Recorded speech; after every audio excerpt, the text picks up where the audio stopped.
Assalamualaikum warahmatullahi wabarakatuh. Kita kembali ke materi sosiologi bab 2 dengan judul individu, kelompok, dan hubungan sosial. Individu adalah seorang manusia yang tidak hanya memiliki peranan khas di dalam lingkungan sosialnya, melainkan juga mempunyai kepribadian serta pola tingkah laku spesifik dirinya.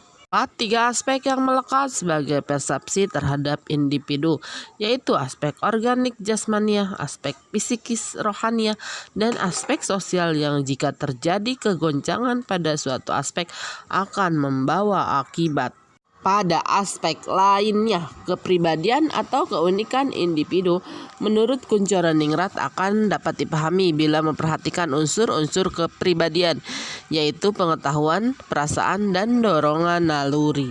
Individu tidak akan jelas identitasnya tanpa adanya suatu masyarakat yang menjadi latar belakang keberadaannya. Individu berusaha mengambil jarak dan memproses dirinya untuk membentuk perilaku yang selaras dengan keadaan dan kebiasaan, sesuai dengan perilaku yang telah ada pada dirinya. Keluarga adalah sekelompok orang yang mendiami sebagian atau seluruh bangunan yang tinggal bersama dan makan dari satu dapur yang tidak terbatas pada orang-orang dengan hubungan darah saja. Seseorang yang mendiami sebagian atau seluruh bangunan yang mengurus keperluan hidupnya sendiri pun dapat disebut sebagai keluarga. Keluarga berasal dari bahasa Sangsakerta, kula dan warga. Kula warga yang berarti anggota kelompok kerabat. Keluarga adalah lingkungan di mana beberapa orang yang masih memiliki hubungan darah bersatu. Keluarga inti terdiri dari ayah, ibu, dan anak-anak. Keluarga adalah unit terkecil dari masyarakat yang terdiri atas kepala keluarga dan beberapa orang yang terkumpul serta tinggal di suatu tempat di bawah suatu atap dalam keadaan saling ketergantungan. Keluarga adalah dua atau lebih dari dua individu yang tergabung karena hubungan darah, hubungan perkawinan, atau pengangkatan, dan mereka hidupnya dalam suatu rumah tangga, berinteraksi satu sama lain dan dalam peranan masing-masing, dan menciptakan serta mempertahankan suatu kebudayaan yang terdapat dalam keluarga. Yang pertama, peranan ayah sebagai suami dari istri dan ayah dari anak-anaknya. Ayah berperan sebagai pencari nafkah, pendidik, pelindung, dan pemberi rasa aman, sebagai kepala keluarga dan sebagai anggota masyarakat dari lingkungannya. Peranan ibu sebagai istri dan ibu dari anak-anaknya. Ibu mempunyai peranan untuk mengurus rumah tangga sebagai pengasuh dan pendidik anak-anaknya, pelindung, dan sebagai salah satu kelompok dari peranan sosialnya, serta sebagai anggota masyarakat dari lingkungannya. Di samping itu, ibu juga dapat berperan sebagai pencari nafkah tambahan bagi keluarganya. Peran anak melaksanakan peranan psikososial sesuai dengan tingkat perkembangannya, baik fisik, mental, sosial, maupun spiritual. Tugas-tugas keluarga. Pada dasarnya ada 8 tugas pokok keluarga. Yang pertama, pemeliharaan fisik keluarga dan para anggotanya. Kedua, pemeliharaan sumber-sumber daya yang ada dalam keluarga. Ketiga, pembagian tugas masing-masing anggotanya sesuai dengan kedudukan masing-masing. Keempat, sosialisasi antar anggota keluarga. Kelima, pengaturan jumlah anggota keluarga. Keenam, pemeliharaan ketertiban anggota keluarga. Ketujuh, penempatan anggota keluarga dalam masyarakat yang lebih luas. Kedelapan, membangkitkan dorongan dan semangat para anggotanya.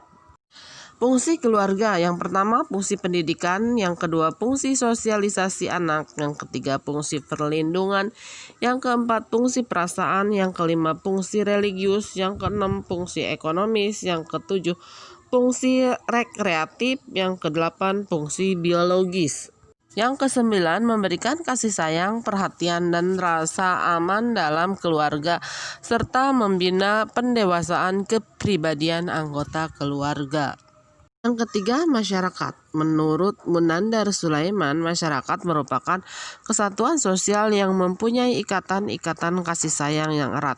Kesatuan sosial mempunyai kehidupan jiwa seperti adanya ungkapan jiwa rakyat, kehendak rakyat, kesadaran masyarakat, dan sebagainya. Menurut Karl Marx, masyarakat adalah suatu struktur yang menderita suatu tegangan organisasi atau perkembangan akibat adanya pertentangan antara kelompok-kelompok yang terbagi secara ekonomi. Menurut Emil Durkheim, masyarakat merupakan suatu kenyataan objektif pribadi-pribadi yang merupakan anggotanya. Menurut Paul B. Horton, masyarakat merupakan kumpulan manusia yang relatif mandiri, hidup bersama-sama dalam waktu yang cukup lama, tinggal di suatu wilayah tertentu, mempunyai kebudayaan sama, serta melakukan sebagian besar kegiatan di dalam kelompok atau kumpulan manusia tersebut.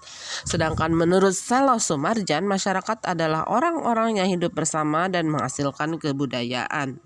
Syarat menjadi masyarakat. Menurut Marion Levy, diperlukan 4 kriteria yang harus dipenuhi agar sekumpulan manusia bisa disebut sebagai masyarakat. Yang pertama, adanya sistem tindakan utama. Yang kedua, saling setia pada sistem tindakan utama. Yang ketiga, mampu bertahan lebih dari masa hidup seorang anggota. Yang keempat, sebagian atau seluruh anggota baru didapat dari kelahiran reproduksi manusia. Masyarakat perkotaan dan masyarakat pedesaan. Masyarakat perkotaan sering disebut urban community. Pengertian masyarakat kota lebih ditekankan pada sifat kehidupannya serta ciri-ciri kehidupannya yang berbeda dengan masyarakat pedesaan.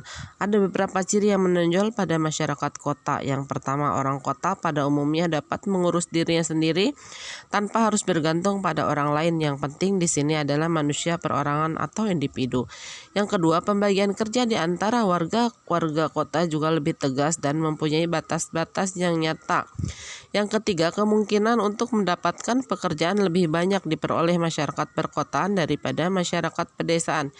Yang keempat, interaksi yang terjadi lebih banyak terjadi berdasarkan pada faktor kepentingan dan dari faktor pribadi. Yang kelima, pembagian waktu yang lebih teliti dan sangat penting untuk dapat mengejar kebutuhan individu. Yang keenam, perubahan-perubahan sosial tampak dengan nyata di kota-kota, sebab kota biasanya terbuka dalam menerima pengaruh dari luar. Jadi masyarakat desa yang pertama, afektivitas. Ada hubungannya dengan perasaan kasih sayang, cinta, kesetiaan, kemesraan. Kedua, orientasi kolektif. Sifat ini merupakan konsekuensi dari afektivitas, yaitu mereka mementingkan kebersamaan, tidak suka menonjolkan diri, tidak suka terhadap orang yang berbeda pendapat. Intinya semua harus memperlihatkan keseragaman persamaan. Ketiga, partikularisme. Pada dasarnya adalah semua hal yang ada dan hubungannya dengan keberlakuan khusus untuk suatu tempat atau daerah tertentu.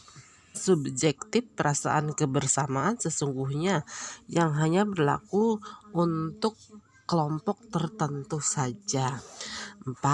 Adskripsi, yaitu berhubungan dengan mutu atau sifat khusus yang tidak diperoleh berdasarkan suatu usaha yang tidak disengaja, tetapi merupakan suatu keadaan yang sudah merupakan kebiasaan atau keturunan. 5. Kekabaran adalah sesuatu yang tidak jelas, terutama dalam hubungan antara pribadi tanpa ketegasan yang dinyatakan eksplisit. Masyarakat desa menggunakan bahasa tidak langsung untuk menunjukkan sesuatu. Perbedaan masyarakat pedesaan dan masyarakat kota. Masyarakat pedesaan yang pertama, perilaku homogen. Yang kedua, perilaku yang dilandasi oleh konsep kekeluargaan dan kebersamaan. Yang ketiga, perilaku yang berorientasi pada tradisi dan status. Yang keempat, isolasi sosial sehingga statistik. Yang kelima, kesatuan dan keutuhan kultural. Yang keenam, banyak ritual dan nilai-nilai sakral. Yang ketujuh, kolektivisme. Untuk masyarakat kota sebaliknya, perbalikan dari masyarakat pedesaan. Hubungan desa kota dan hubungan pedesaan perkotaan. Masyarakat pedesaan dan perkotaan bukanlah dua komunitas yang terpisah satu sama lain. Bahkan dalam keadaan yang wajar di antara keduanya terdapat hubungan yang erat, bersifat ketergantungan karena di antara mereka saling membutuhkan. Kota tergantung dalam memenuhi kebutuhan warganya akan bahan-bahan pangan seperti beras, sayur mayur, daging, dan ikan. Desa juga merupakan sumber tenaga kasar bagi jenis-jenis pekerjaan tertentu di kota. Misalnya saja, buruh bangunan dalam proyek-proyek perumahan, proyek pembangunan atau perbaikan jalan raya atau jembatan, dan tukang beca. Mereka ini biasanya adalah pekerja-pekerja musiman. Pada saat musim tanam, mereka sibuk bekerja di sawah. Bila pekerjaan di bidang pertanian mulai menyurut, sementara menunggu masa panen, mereka merantau ke kota terdekat untuk melakukan pekerjaan apa saja yang tersedia. Hubungan kota dan desa cenderung terjadi secara alami, yaitu yang kuat akan menang. Karena itu dalam hubungan desa dan kota makin besar, suatu kota makin berpengaruh dan semakin menentukan kehidupan perdesaan. Urbanisasi adalah perpindahan penduduk dari desa ke kota. Urbanisasi merupakan masalah yang cukup serius bagi kita semua. Penyebaran penduduk yang tidak merata antara desa dengan kota akan menimbulkan berbagai permasalahan kehidupan sosial kemasyarakatan.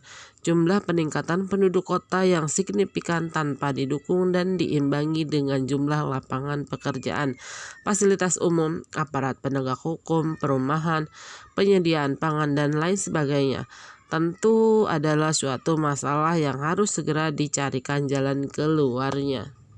Faktor penarik urbanisasi: yang pertama, kehidupan kota yang lebih modern. Yang kedua, sarana dan prasarana kota yang lebih lengkap. Yang ketiga, banyak lapangan pekerjaan di kota. Yang keempat, pendidikan sekolah dan perguruan tinggi lebih baik dan berkualitas. Sedangkan faktor pendorongnya: yang pertama, lahan pertanian semakin sempit. Yang kedua, merasa tidak cocok dengan budaya tempat asalnya. Yang ketiga, menganggur karena tidak banyak lapangan pekerjaan di desa. Yang keempat, terbatasnya sarana dan prasarana di desa. Yang kelima, diusir dari desa asal. Yang keenam, memiliki impian kuat menjadi orang kaya.